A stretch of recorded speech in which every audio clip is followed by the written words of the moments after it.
When I first heard this question from House of David, whose son art thou? It was the first time I actually noticed it. I've read this story before. I've read the Bible from beginning to end with my family many times.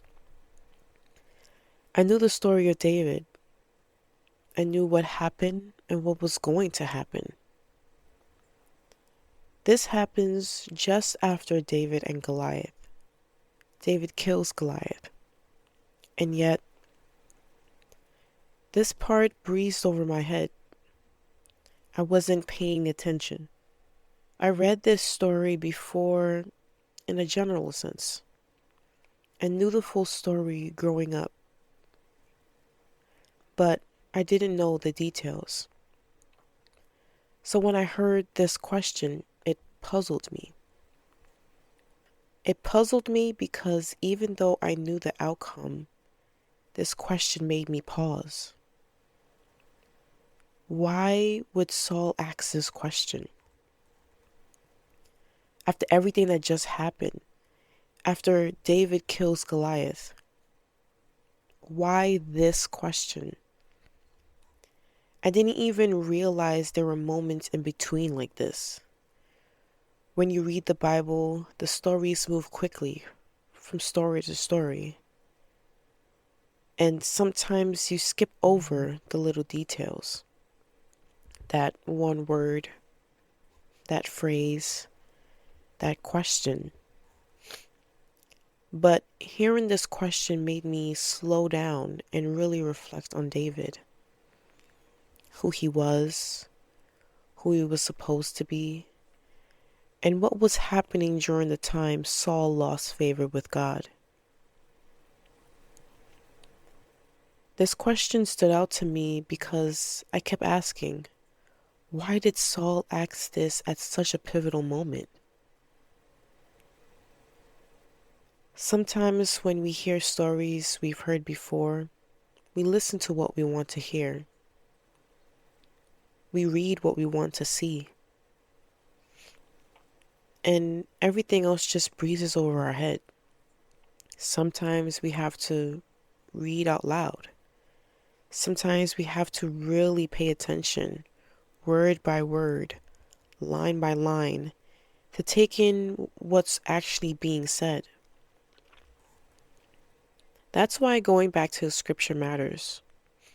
Why taking our time matters. Because sometimes the detail we missed is a detail that changes everything.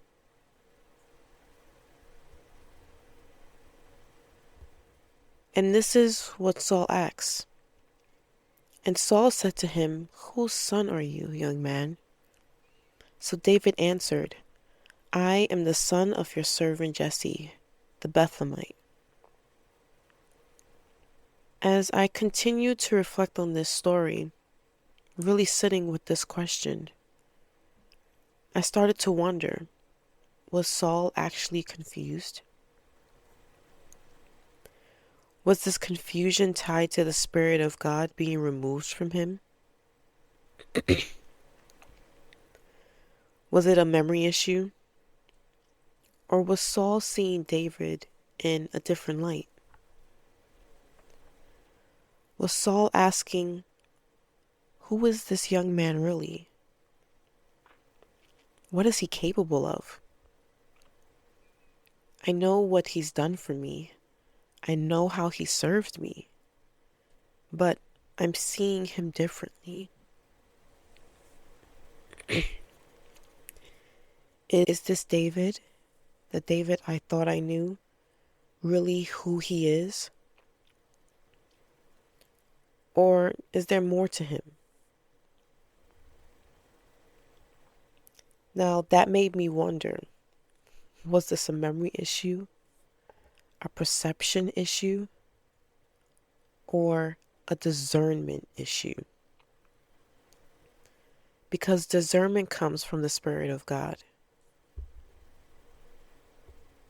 And the scripture tells us in 1 Samuel 16:14, but the Spirit of the Lord departed from Saul, and a distressing spirit from the Lord troubled him.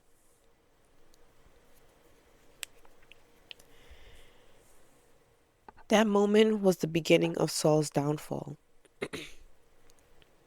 God had left him, and this didn't happen right away.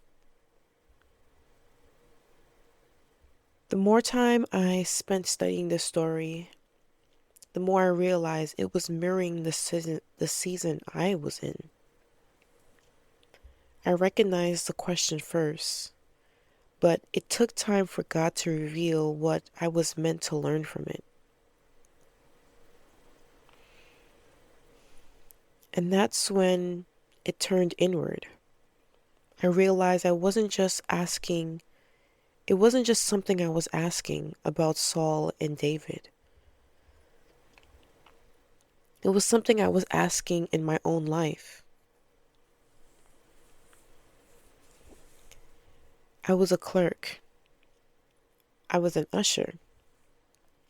I was part of Sabbath school. I helped out with the audiovisual team and eventually became the lead. Back home, I became the head of the department.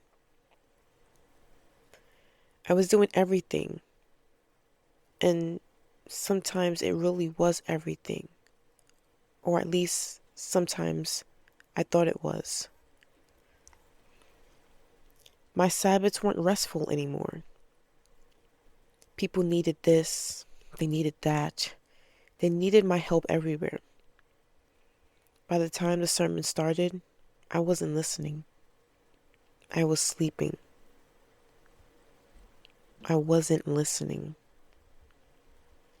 And once service was over, I just wanted to separate myself from everyone.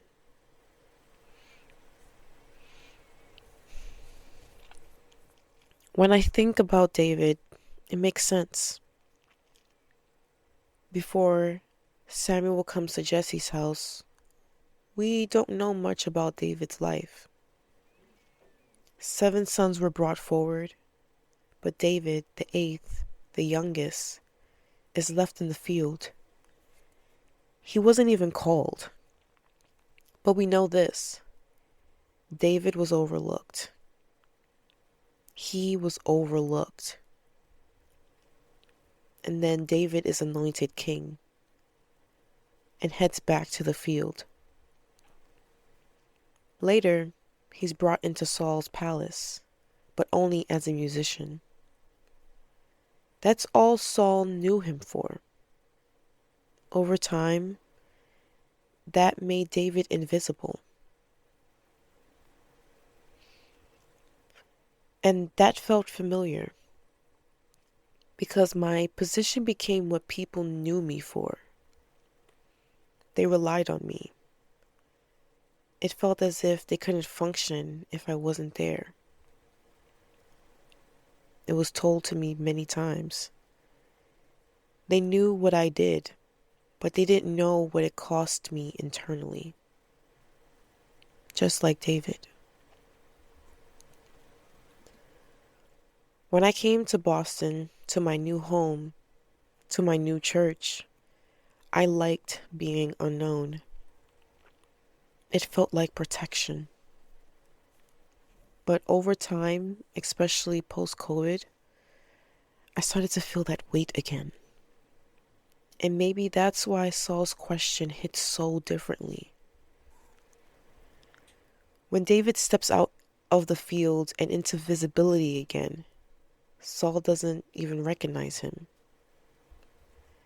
Not because David changed, but because Saul no longer had discernment.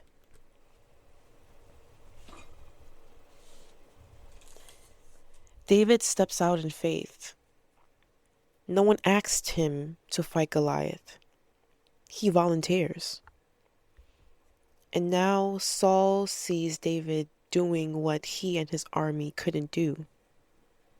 And he asks, whose son is this? Not out of curiosity, but fear, insecurity. David hadn't changed. Saul had. That question, do they recognize me for who I am or only what I do, was something I wrestled with for a long time. And I don't sit in that question the same way anymore. Because over time, the question stopped being about them and it became something else. Maybe it's not about whether they see me. Maybe the question is this: have I been faithful, even when I was unseen?